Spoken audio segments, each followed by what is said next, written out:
to, because it has been really surprising to see, although I guess I'm only allowed to be so surprised, Asla. But I do think growing up in Miami, I had grown a bit immune to the idea that people speaking different languages would be something that would upset people who really like to call everybody else snowflakes.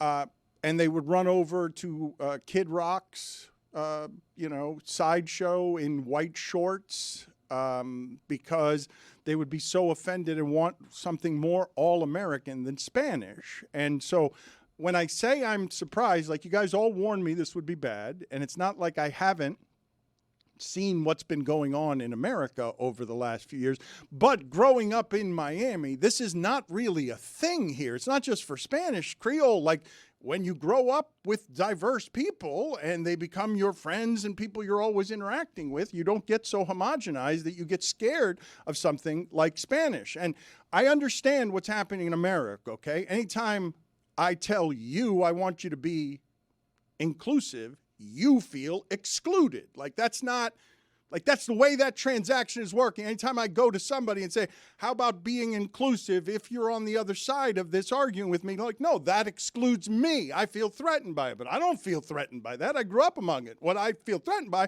is truck testicles and American flags overrunning the Capitol, or gun toting. That feels threatening to me, what's happening. What Spanish in a halftime show, I'm like, really? You guys with the guns are going to get upset about Spanish? Because the most pop culture thing there is happens to be in Spanish in America, but you want your sport to be so American that you don't want to even give them 13 minutes when everyone's taking a break on your thing. Ricky Martin doesn't even get those 15 seconds. No. I want it all to be American. So then you get Sid Rosenberg, who came up here locally, and I don't even know where to start with this, but really fragile loudmouth, like really fragile. And so he's rewarded by this time in America. And so this is what's happening all over the place in reaction to this halftime show. And I guess I ought not be surprised. Obviously, I ought not be surprised. But I really do think that I've been numb to it here in Miami. So listen, this is what's happening all over the place. It was a bad football game, and when you couple that with Bad Bunny, who may have been the worst halftime show, not one word of English, one word of English, one word. You combine the halftime show and the football game, I think Clay would agree. He's a great sports guy, too. What a waste of 3 hours. Right. Clay, Bad Bunny, I didn't get one word. I took German with him. I took German in high school. So I watched it with my dad. He said he's 81. He said, hey, this is the worst football game top to bottom ever. So Super Bowl. So I think he was right on that one. Although Turning Point put together a great show. So Bad Bunny did use some words in English. God bless America, he said in English. United States, he said in English. Selfie, say cheese. So there were a few words.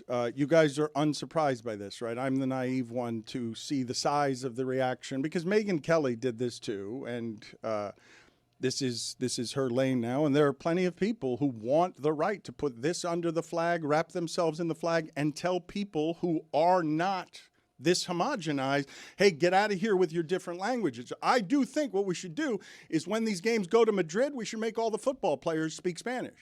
Good idea? When it's in Madrid, everybody, it's going to be in Madrid for several years now. The NFL wants to be global. Make all the football players do their interviews in not one word of Spanish. No, nobody's going to say sí or no. Like, it's as ridiculous, right? This is a pop culture icon at the middle of a spectacle that they had to have Colin Kaepernick go bring in Jay-Z so he can make it blacker and browner because they don't want black and brown around this stuff. Like, they've made it clear. The owners of this league, none of whom are black or brown, have made it clear that they have to be ordered by Rooney Rule and by Jay-Z to make this stuff slightly more diverse. And so the objection you get sounds a lot like this from Megyn Kelly. I'm sorry, Piers, but to get up there and perform the whole show in Spanish is a middle finger to the rest of America. Who gives a damn that we have 40 million Spanish speakers in the United States? We have 310 million who don't speak a lick of Spanish. And whether it's Bad Bunny, who is American but refuses to speak English in his performances, or anybody else, we have to keep the Super Bowl, which is a quintessential American event, Football, that kind of football, is ours. They call it American football. And the halftime show and everything around it needs to stay quintessentially American. It was the hour she's talking about. Because it sounds like she wants to say white. Megyn Kelly was given an entire hour of the Today Show. She so desperately wanted to be accepted by mainstream America. And now she's working up more conviction over a reggaeton artist or a Latin superstar than she did around the legal age. I am so done working around the fragilities of mediocre white people when it comes to accommodating them and what they want. There are options. It's the Super Bowl. Sometimes you like the halftime show. Sometimes you don't. Every single one of these conservative talking heads have made money pointing at the other side in the 2010s saying, they don't want you to laugh anymore. They're snowflakes. They're sensitive. And every day there is some new thing that is insignificant that they are complaining about. It is exhausting. I'm embarrassed by the way half of America has reacted to Bad Bunny singing in Spanish in a halftime show. It's ridiculous. And compounding that is that Puerto Rico happens to be a commonwealth of the United States, and they're citizens over there. They're U.S. citizens.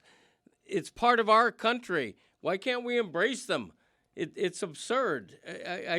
I don't understand the overreaction. And by the way, parenthetically, it's also an overreaction to say worst Super Bowl ever. 36 of 60 Super Bowls have been double-digit point spreads. 5 have been 30 or more. I covered a Super Bowl that was 55-10. 1 year ago, Philadelphia was up 34-0 before the Chiefs woke up.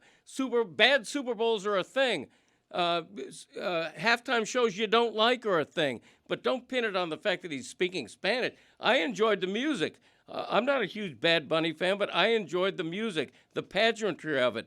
The fact that it was so Puerto Rican, I loved. With the sugar cane and the coconut vendor and all that stuff. I loved it. Loved every minute of it. Also, it's the highest viewed halftime show of all time already. Yeah. Right? And it's going to continue to do those numbers. But also, when Megyn Kelly says not a lick of English, what do you want them to do? Translate songs that are in Spanish to English and then rap them in English? Yes. Are you not proud of your game, our game, American football? Well, Bad Bunny proved the theories right, that he would bring more audience to your game. Now, you didn't exactly put on a show. The game was crap.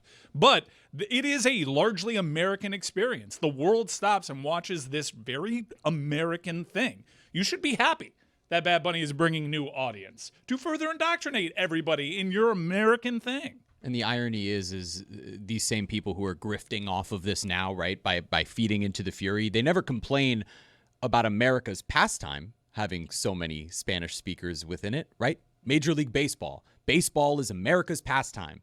And yet there is not a league in America that has more Spanish-speaking individuals representing that game in an incredible way who are not from the United States or are from the United States. But one way or another, this grift is purely based off of, we have something we can seize on with people who are going to be angry in the moment. They don't give a shit. Yeah, and to that point, the World Cup is in the United States this summer. The most international of sports, the most foreign, speaking of all sports, because it's global. Why can't people get over the fact that the U.S. is part of a world community here? You know, I blame the NFL for a lot. I give the NFL credit for its last 2 Super Bowls. Well, it was forced on them. The Jay-Z thing was forced on them by the Kaepernick stuff. Don't give them too much credit, okay? Because they made sure that the guy who was kneeling in front of the flag wasn't in the game in the first half or second half. Jay-Z, you can have halftime. Like that's and it was forced on them. Fair comment. I was referring to Kendrick Lamar last year, but in the case of Bad Bunny, he's an international artist. We're part of the international community. It's just absurd. And I do give Goodell credit. There was an instant uproar over Bad Bunny in halftime. He had an opportunity to make a switch, and he didn't bend. So I do give him credit for that. Make a switch. Biggest artist on the planet. He's right. It seems as though the NFL is like the only professional sports league that doesn't really care about Donald Trump firing off Truth Socials and complaining about stuff. Now, they cared when Pence was at the games. Like, now. Look, halftime's what you get, minorities, and they don't want you to have that.